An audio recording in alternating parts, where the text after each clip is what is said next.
تصمیمات فردی یا گروهی مسئولین یک کشور میتونه مردم اون کشور رو به اوج عزت ببره یا به حقارت و پستی بکشونه. یکی از اتفاقات مهمی که باعث تحقیر ایران شد پذیرش قطعنامه 598 بود که آقای خمینی ازش به عنوان نوشیدن جام زهر یاد میکنه. قطعنامه 598 حاصل مجموعه تصمیمات اشتباهی بود که دولتمردای ایرانی طی 8 سال جنگ ایران و عراق گرفتن. توی این ویدیو مهمترین این تصمیمات رو میگیم تا درسی باشه برای ایران و ایرانی. این شهید پاکریه وصیتی داره، میگه که برید دعا کنید شهید چی، چون که بعد جنگ دیگه رزمنده ها 2 دسته بشن. یه دسته که غرقی پول و مادیات و اینا میشه، کلا یادشون میره که چیکار کردن. یه دسته که کلا پشیمونن از گذشتهشون و میگه که فقط یه دسته هستن که وفادار به گذشتن. میگه اینا از شدت قصه دق میکنن. برید دعا کنید شهید چی. سلام. امروز 27 تیر سالروز پذیرش قطعنامه خفتبار 598. قطعنامه‌ای که آقای خمینی ازش به عنوان نوشیدن جام زهر یاد میکنه. چرا نگیم بار و پرخفت؟ به خاطر اینکه ایران تو سال 67 با شرایطی صلح کرد که میتونست با همون شرایط تو سال 61 صلح بکنه. با این تفاوت که ایران توی سال 61 حداکثر 70,000 تا کشته داده بود و مجروحا و مصدوما هم حداکثر 150,000 تا بودن. در حالی که بعد اتمام جنگ با اینکه آمار دقیقی نیست همچنان حدوداً ایران حداکثر 250,000 تا کشته داده بوده و حداکثر هم 600,000 تا مجروح و جانباز داده بوده.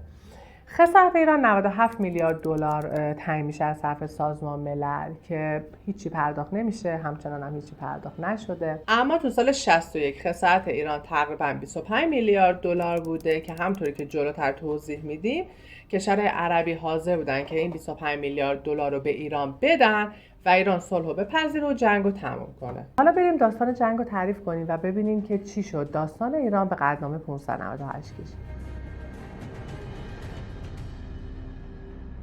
همطور که میدونید جنگ ایران و عراق سال 59 شروع شد و بلافاصله بعدش خرمشهر سقوط کرد. توی سال 61 طی عملیات بیت المقدس که بین سپاه و ارتش به صورت مشترک انجام شد، خرمشهر آزاد شد.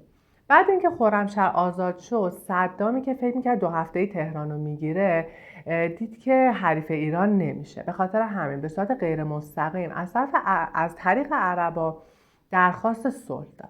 کشورهای عربی هم گفتن که به ایران 25 میلیارد دلار خسارت میدن تا ایران جنگ رو تمام بکنه. اینکه چرا عربا خواستار اتمام جنگ بودن و حتی حاضر بودن که خسارت به ایران بدن به 2 دلیل بود. اولا اینکه احتمال اینکه جنگ به خلیج فارس کشیده بشه بود و اینکه جنگ به خلیج فارس کشیده میشد به معنی این بود که امنیت نفتکش‌های کشور عربی هم تحت خطر قرار میگیره و خب بالاخره صادراتشون از طریق خلیج فارس بود.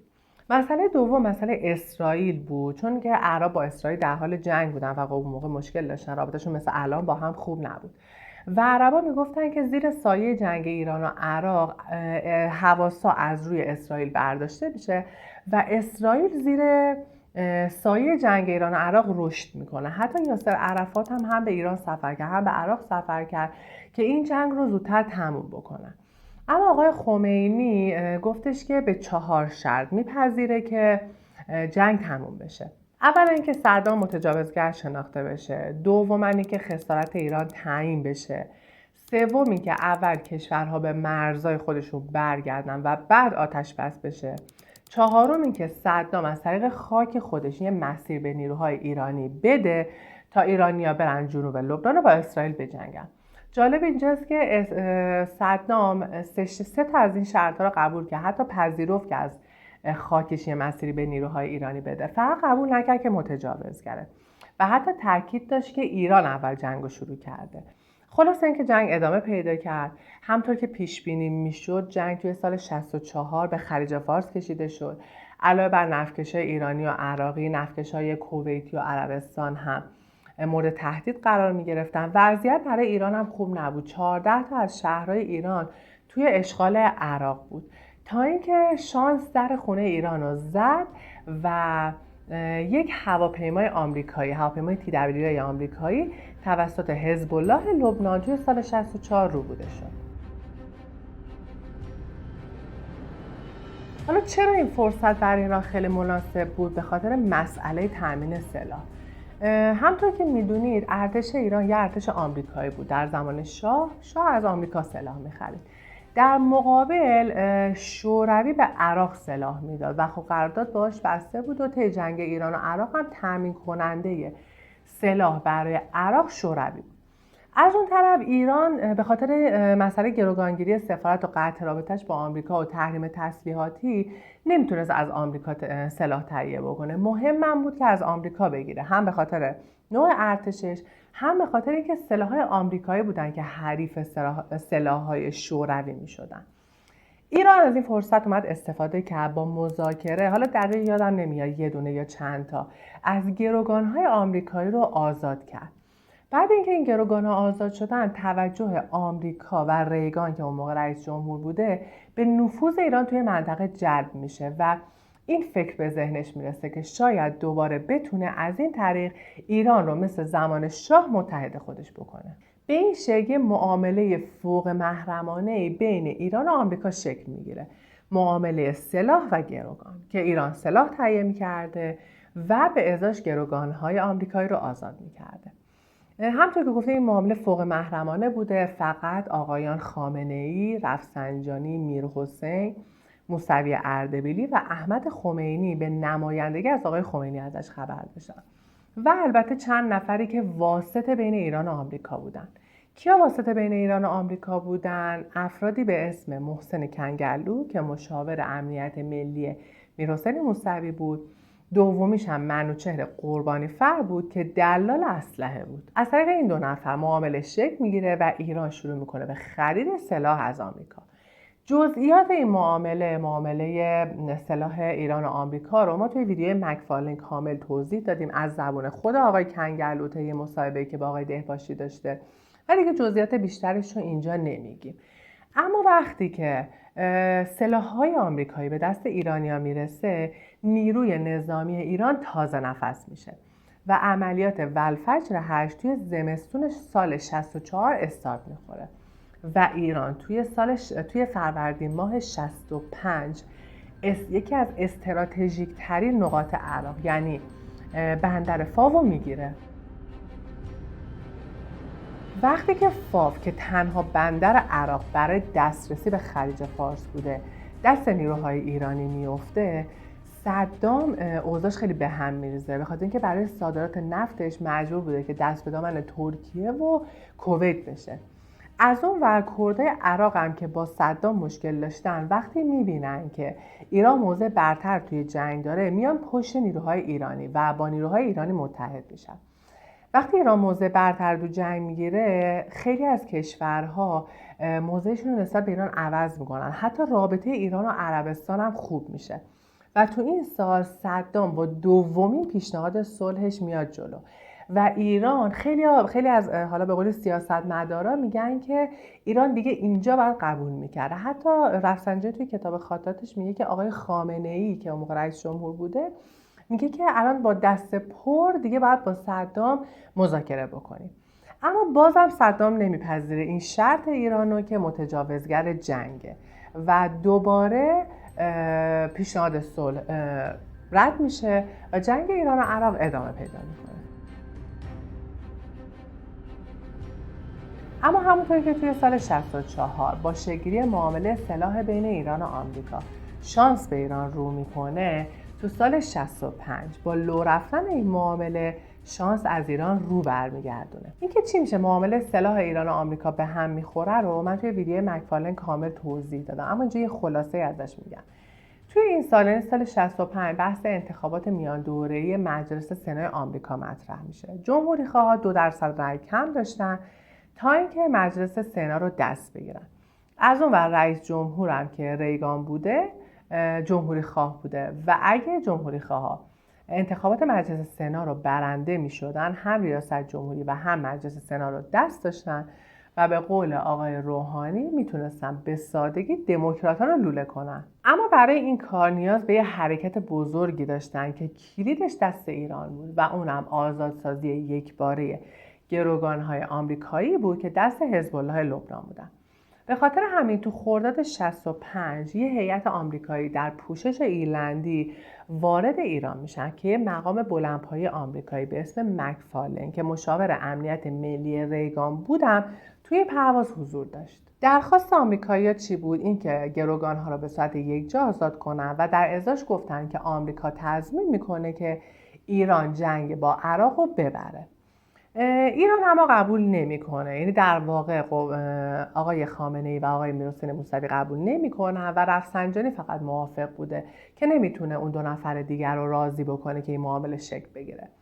هیئت آمریکایی از ایران میره اما معامله همچنان ادامه داشته. ایران سلاح میگرفته و گروگان‌ها رو یک به یک آزاد میکرده تا آبان سال 65. توی این موقع چه اتفاقی میفته؟ ایران پول یه پارت از سلاح‌های آمریکایی که مبلغ 6 میلیون دلار بوده رو پرداخت نمی‌کنه و میگه که آمریکا پای ما سلاح‌ها رو گرون حساب کرده. این وسط همونطور که گفتیم اسم یه آدمی به اسم منوچهر قربانیفر آوردیم که دلال اسلحه بود و گفتیم که واسطه بین ایران و آمریکا بود. منوچهر قربانیفر خب واسطه بود دیگه، آمریکا بهش فشار می آورد که پول از ایران بگیره. قربانیفر به کنگرلو نامه میزنه، پول دوباره واریز نمیشه و قربانیفر برای اینکه بتونه پولش رو زنده بکنه نامه‌ای که به کنگرلو زده بوده رو از طریق یه فردی به اسم فتح‌الله امید نجف آبادی میرسونه به دست آیت الله منتظری. آیت الله منتظری اون موقع قائم مقام رهبری بوده و جانشین آقای خمینی و نفر دوم کشور بوده. آقای منتظری وقتی با خبر میشه از اینکه نفر دوم کشوره و از معامله به این مهمی خبر نداشته خیلی ناراحت میشه و آقای رفسنجانی صدا میکنه میره قم و آقای رفسنجانی تعجب میکنه که چجوری منتظری از این همچین چیزی با خبره. اما فتح‌الله امید نجف آبادی رازداری نمیکنه و محتوای نامه رو پیش یک فرد دیگه به اسم سید مهدی هاشمی که اون موقع توی زندان بوده و جرمش هم سیاسی بوده فاش میکنه. این دو نفر اقدامی رو انجام میدن که باعث قطع معامله سلاح ایران و آمریکا میشه و دست ایران از سلاح‌های پیشرفته کوتاه میشه و در نهایت هم منجر به شکست ایران توی جنگ میشه. البته که این دو نفر به جرم خیانت اعدام میشن. اما بریم ببینیم سید مهدی هاشمی کی بوده.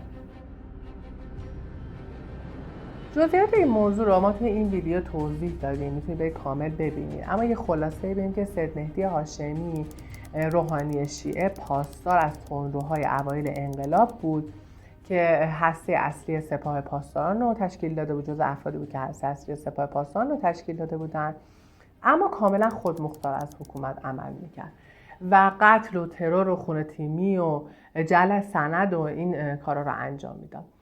و مهمترین اقدامشون هم این بود که توی حج سال 65 میخواستن که مواد منفجره به عربستان منتقل بکنن که این مواد منفجره توی عربستان کشف میشه، منجر به آبروریزی خیلی بزرگی هم برای ایران میشه و دقیقاً این انتقال مواد منفجره تو همون بازه بوده که رابطه ایران و عربستان داشته خوب میشده و این تندروها نمیخواستن که این رابطه برقرار بشه.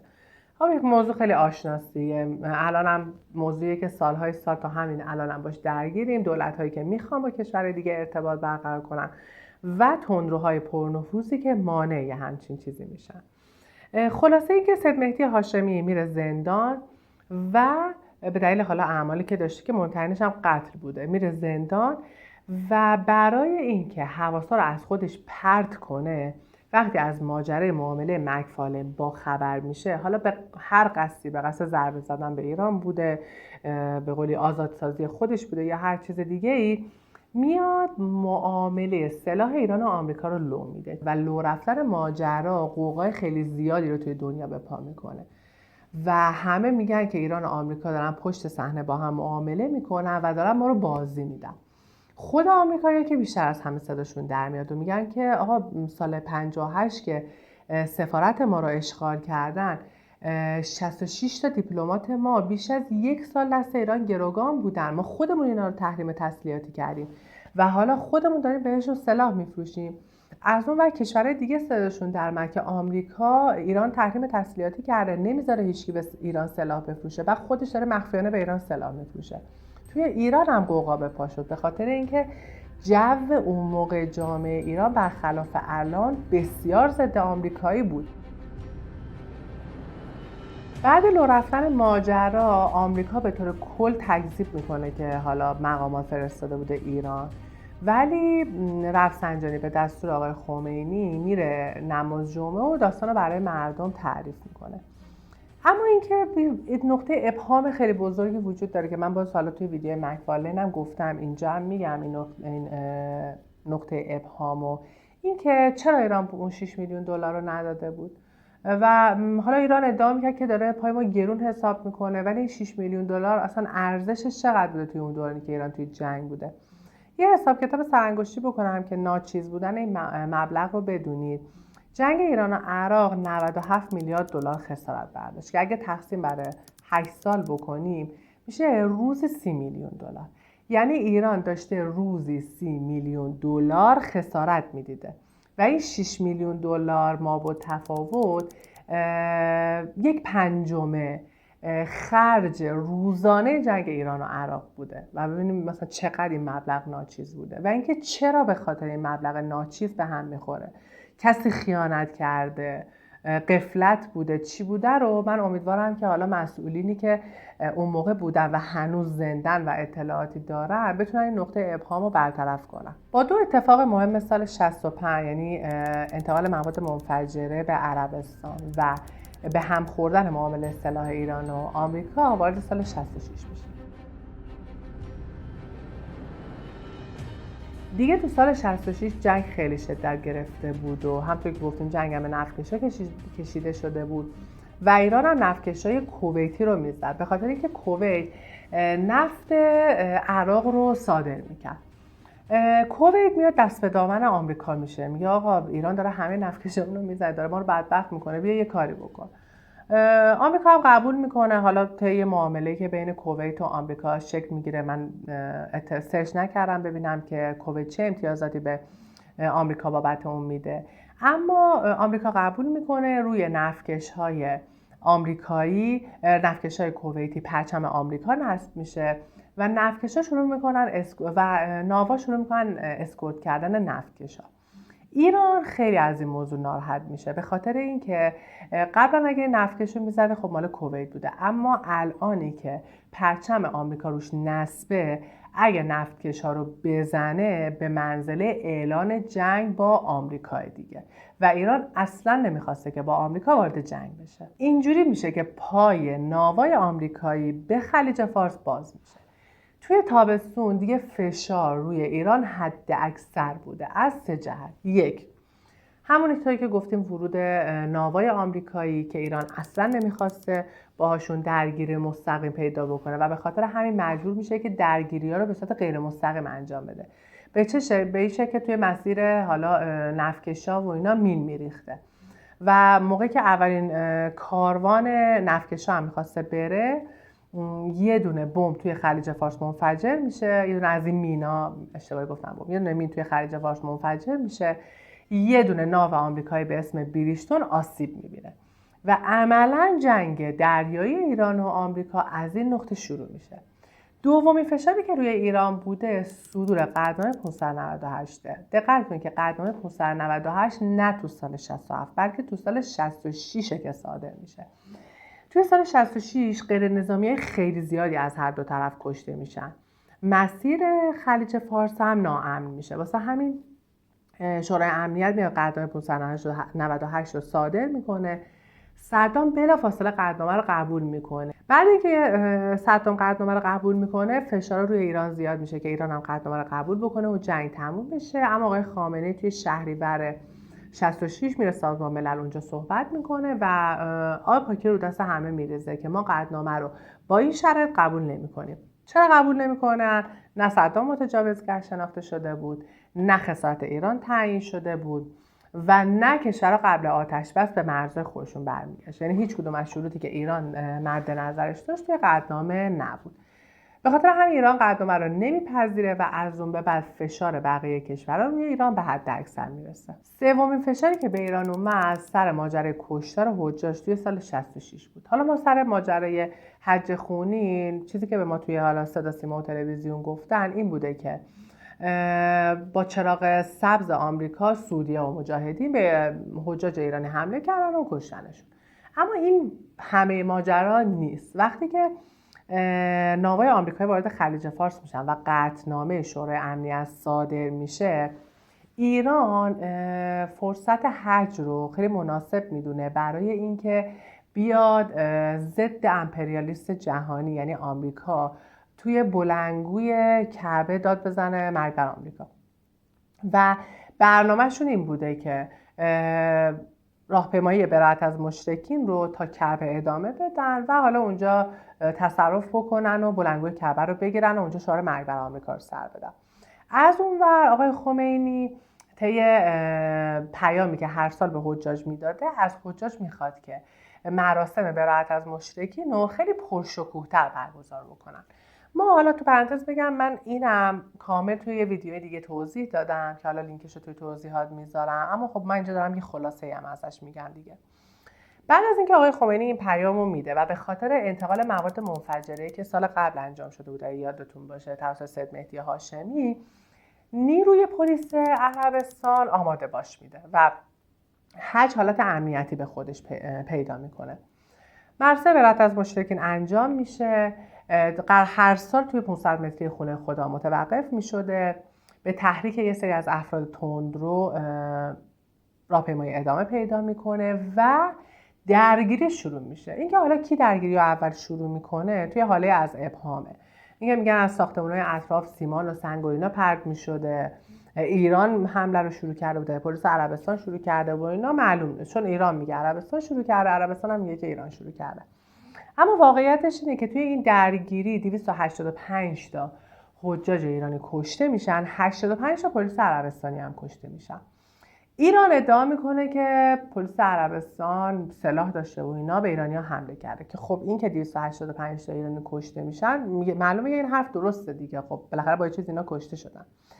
اما عربستان هم در نقطه مقابل ادعایی داره که برخی از حجاج ایرانی زیر لباساشون چاقو و قمه و چوب و چماق داشتن و اینکه 285 تا پلیس عربستانی هم کشته شدن. شما توجه بکنید که پلیسی که به قول خودش سلاح داره، باتوم داره، گاز اشک‌آور داره یا هر چیز دیگه ای، 85 تاشون کشته شدن، که این نشون دهنده اینه که این ادعا میتونه درست باشه که اینا هم حالا به قولی یه سری حملات انجام داده بودن.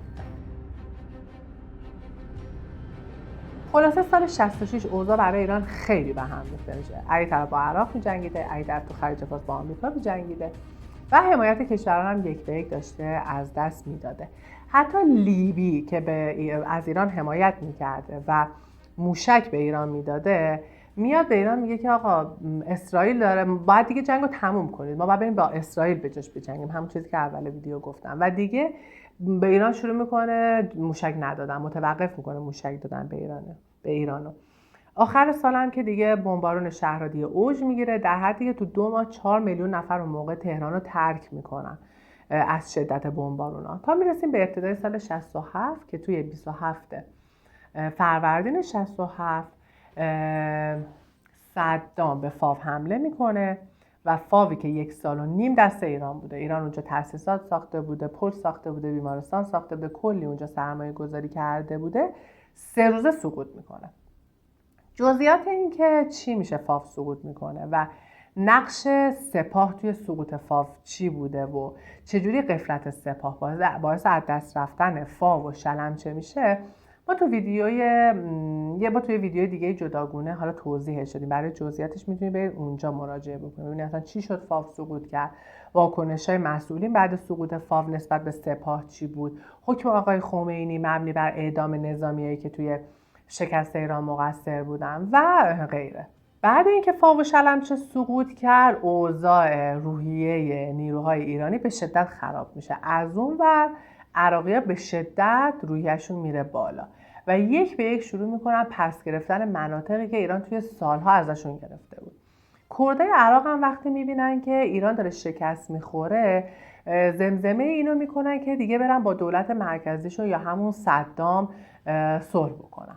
از اون طرف هم توی ایران علاوه بر اینکه روحیه ها ضعیف شده بود، ایران به شدت کمبود نیرو داشت، به خاطر اینکه جنگ فرسایشی شده بود. ایران کشته ها و جانبازای خیلی زیادی داده بود و مردم از جنگ خسته شده بودن. تنها آرزوشون، حالا من با پدر مادرم و خیلی دیگه صحبت میکنم، میگم ما اون موقع فقط یه آرزو داشتیم، اونم این که جنگ تموم بشه.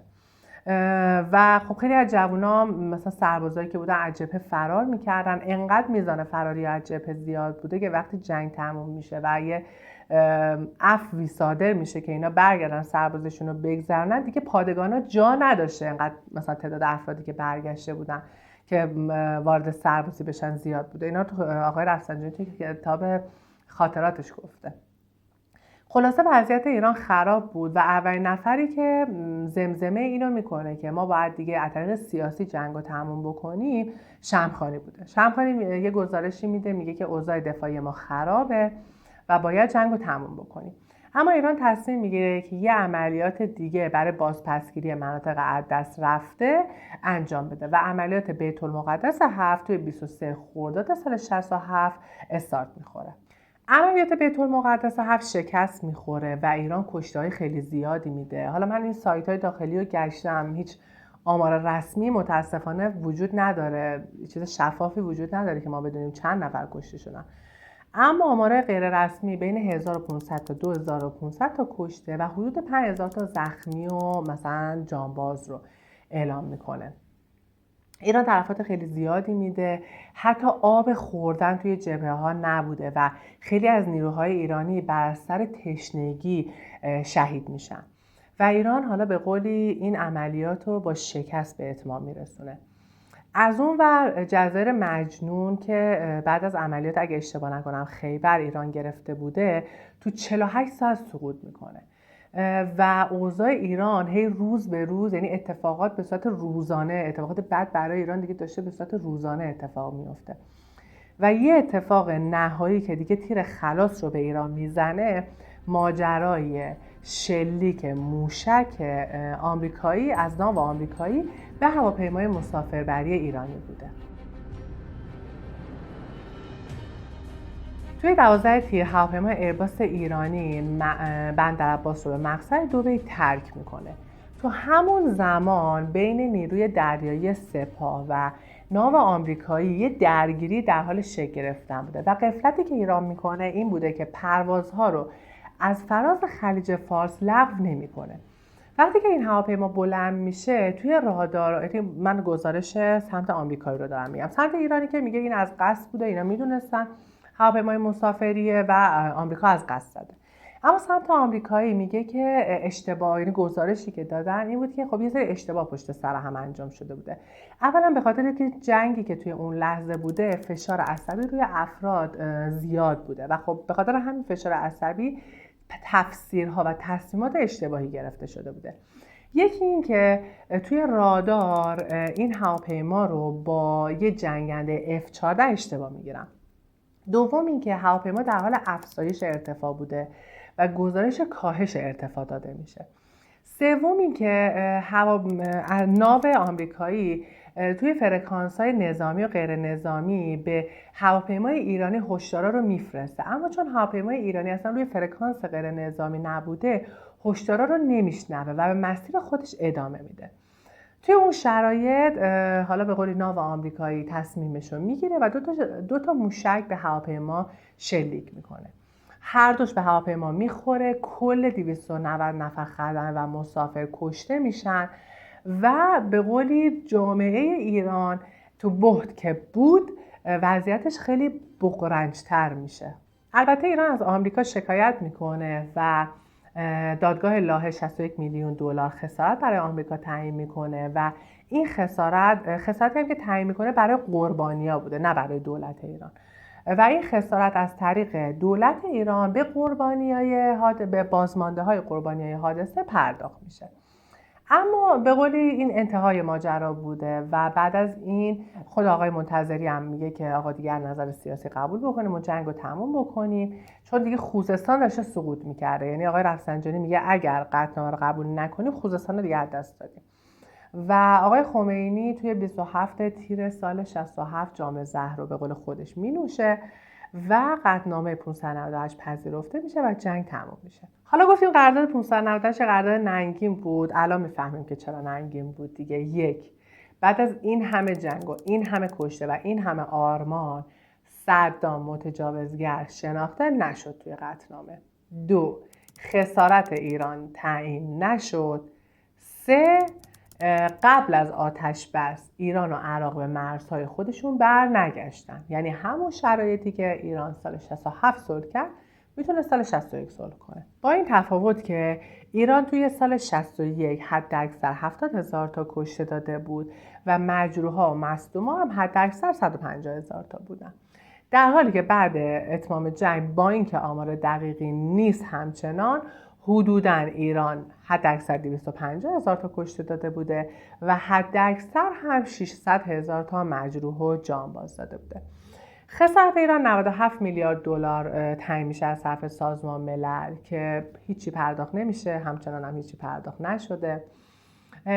و در حالی که حالا اگه شما این 97 میلیارد دلار رو تقسیم بر 8 بکنید تقریبا مثلا میشه سال 12 خورده میلیارد دلار که برای 2 سال اول جنگ میشه 25 میلیارد دلار.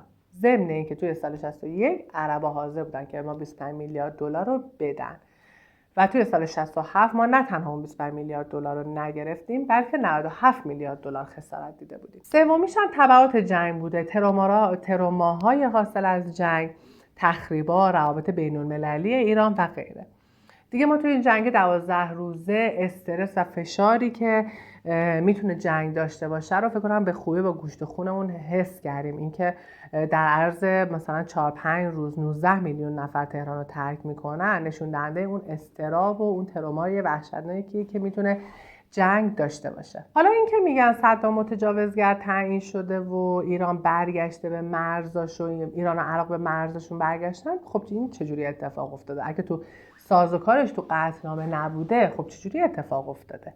ایران یه شانسی میاره، صدام یه کار احمقانه‌ای میکنه و به کویت حمله میکنه. کویتی که تو جنگ ایران و عراق دوستش بوده و پشتش بوده. ایران نکته کلیدی توی این جنگ میشه.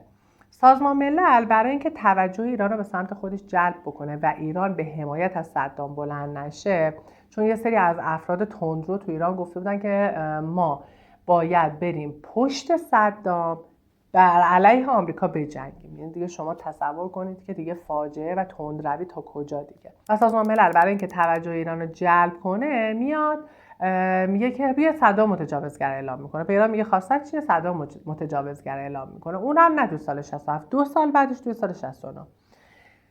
مرزها هم کی به حالت خودش برمیگرده. از اون ور صدام برای اینکه توجه ایران رو به سمت خودش جلب بکنه میاد نیروهاشو به مرز خودش برمیگرده، چون بخش خاک مالا ایران دست عراق تا سال 69 بوده و جنگ کویت و عراق میشه منجی ایران، هم متجاوزگر رو اعلام کنه هم مرزها برگرده. اما پولی به ایران پرداخت نشده، در حالی که کویت برای اون جنگی کمتر از 1 سال طول کشید 52 میلیارد دلار از صدام گرفت، اما ما 1 ریال نتونستیم بگیریم.